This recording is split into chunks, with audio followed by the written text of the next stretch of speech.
Salutations, my Legion of Doom. I'm your Time Lord wannabe, the Brainstormer Pop Culture. Now, this video comes out kinda really late, but I always prefer quality, and quality takes time, so I wasn't really particularly satisfied with CW's Crisis on Infinite Earths crossover that they had released, as I'm sure a lot were not satisfied. So I'm here to offer my reinterpretation of how I do the 5-part crossover. Now, I'm fully aware that it is hard to make a TV shows, especially a superhero TV crossover, so I'm not saying I know better than anyone of the writers or crew or cast. I believe everyone did their best they could, but I think it could have been better. This is simply a writing exercise for me and entertainment for you. So I'll keep the idea of paragons, however they would have a very different purpose for them in my interpretation. The Earth's disappearing, however, I would expand on it for the first 3 episodes. I would also keep the plot points of Oliver being fate to die, but I would have it be something different and more impactful. That's pretty much it for things I would keep, so let's start with the big changes I would do. The Anti-Monitor is more of a Lovecraftian creature for the most part, a primal force that we don't really see for most of it. As we see the worlds erased, we see glimpses of the Anti-Monitor also having Pariah helplessly watch as these worlds are destroyed. As the heroes of Earths 1 and 38 are assembled, we also find that there are others taking the fight straight to the Monitor and its forces. We could periodically check in on them. Granted, this is taken from Grant Morrison's Multiversity comic run in that aspect, but I think it's a fun little way to cameo appearances, and fun little Easter eggs also helps us flesh out the multiverse a bit more. The major heroes, i.e. Green Arrow, Flash, Supergirl, White Canary, Black Canary, and Diggle of the Arrowverse are given the task of locating the Paragons in order for a contingency plan by the Monitor, which takes place over the first 3 episodes. While the side heroes, namely Vibe, Calfrost, Elongated Man, most of the Legends, Kid Flash, and some other heroes are formed into small groups in order to complete tasks they are given by the Monitor. So those are side missions in order to allow us to breathe and as an audience, or allow the plot to progress in a way needed.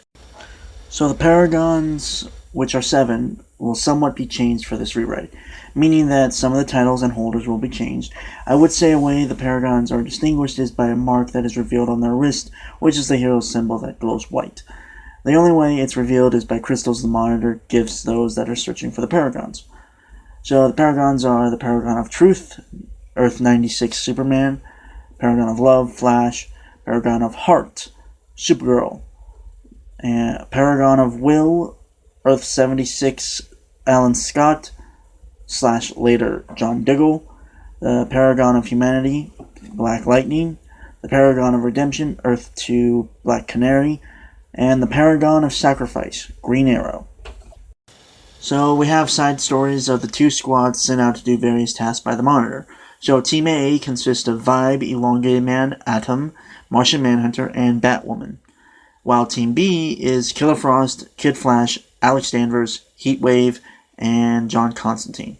Team A is sent to Earth 167, where Tom Welling's Superman has fallen back to his Fortress of Solitude as the remaining hero forces fight off the Anti-Monitor. He gives them a Kryptonian crystal with data for construction of a dimensional shield that will keep the antimatter wave at bay.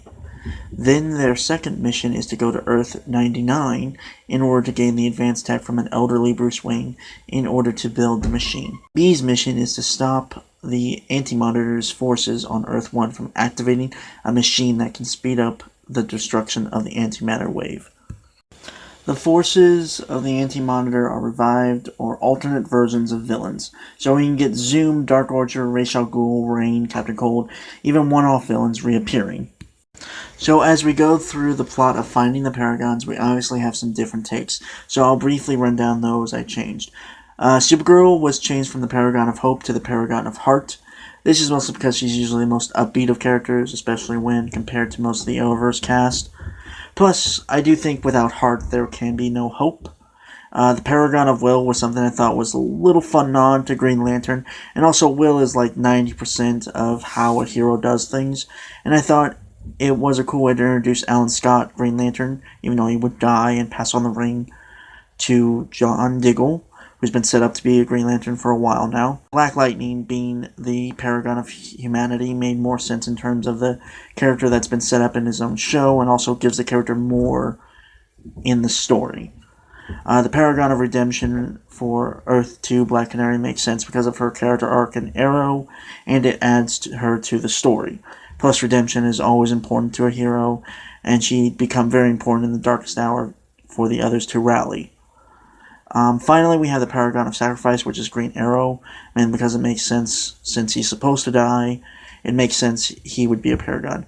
Also, for heroes in general, sacrifice is kind of a big thing they do. Granted, I wouldn't have him die in the first episode, but he should still be a Paragon nonetheless.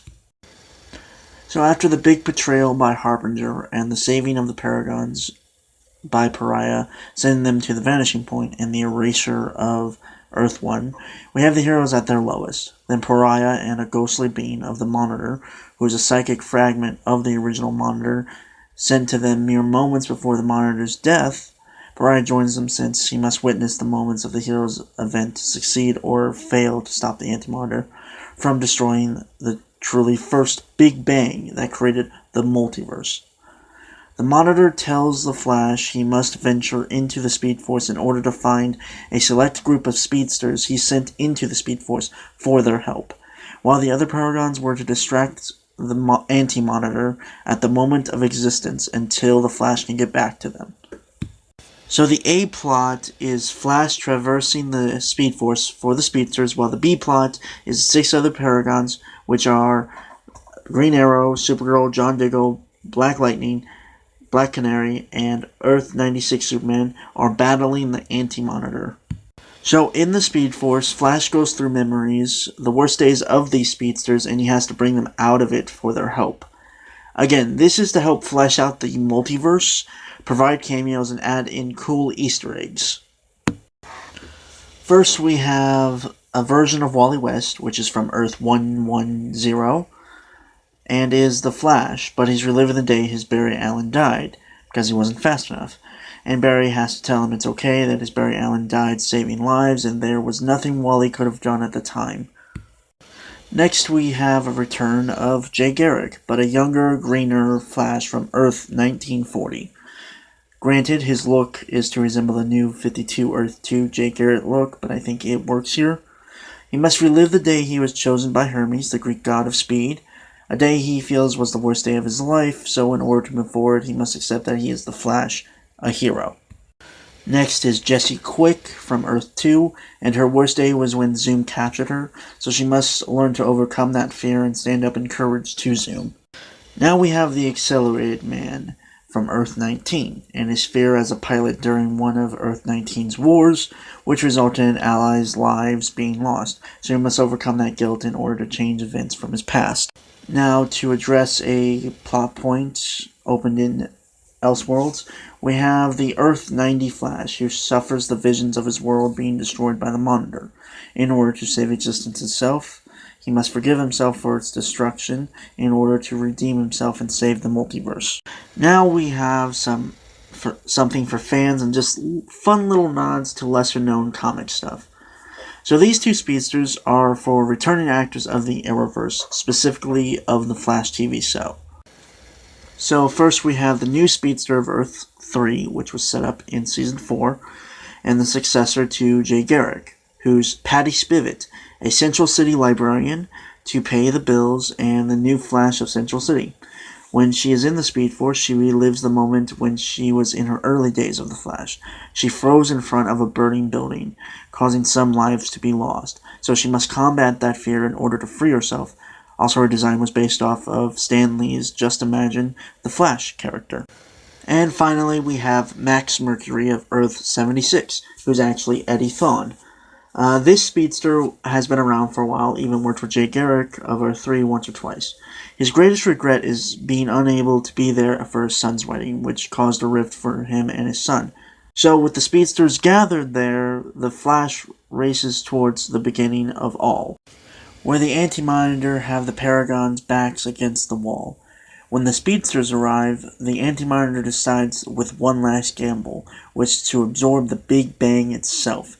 Then Pariah steps in, telling the Flash and the other speedsters to run around the epicenter of the Big Bang, generating energy to counteract the siphoning by the Anti-Monitor. So they do that. As for the Anti-Monitor, he blasts an antimatter energy beam at the speedster, so Oliver jumps in front of it saying, "Run, Barry, run," as he's disintegrated. So the other Paragons keep the Anti-Monitor at bay while the speedsters charge up the Big Bang.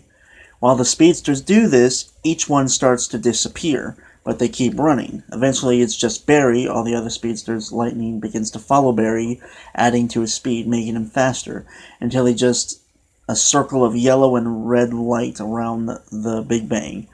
When the ball of energy glows white instead of orange, everyone takes notice, and the Paragons get sucked into the epicenter, having glowing auras of white around them. Then the Anti-Monitor shields himself as the multiversal reboot Big Bang happens. That would be the end of Part 4.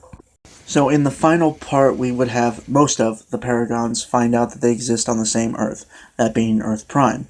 While I say most of the Paragons, it seems that Earth 96 Superman, aka Brandon Routh, Superman isn't there, but Tyler Hoechlin's Superman is there, and Oliver Queen is still dead.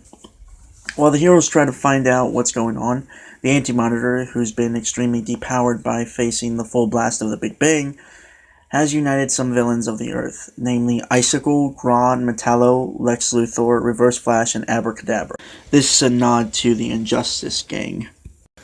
However, during the fight, Barry sees Reverse Flash run off, so he chases him. Time traveling to the night of Barry's mother's death. Everything happens the same as it usually does. After Barry saves his younger self, he runs back to the present, helping the heroes stop the others. After most of the heroes from all the shows come together to beat the villains and finally defeat the Anti-Monitor. As for the end, we still have the funeral for Oliver. That's mostly unchanged, everyone handling it in their own way. Then the scene of the formation of the League. All of that is pretty much the same. So yeah, that's pretty much how I would have done Crisis on Infinite Earths. So in brightest day, in blackest night, no evil shall escape my sight. Until next time, my legion.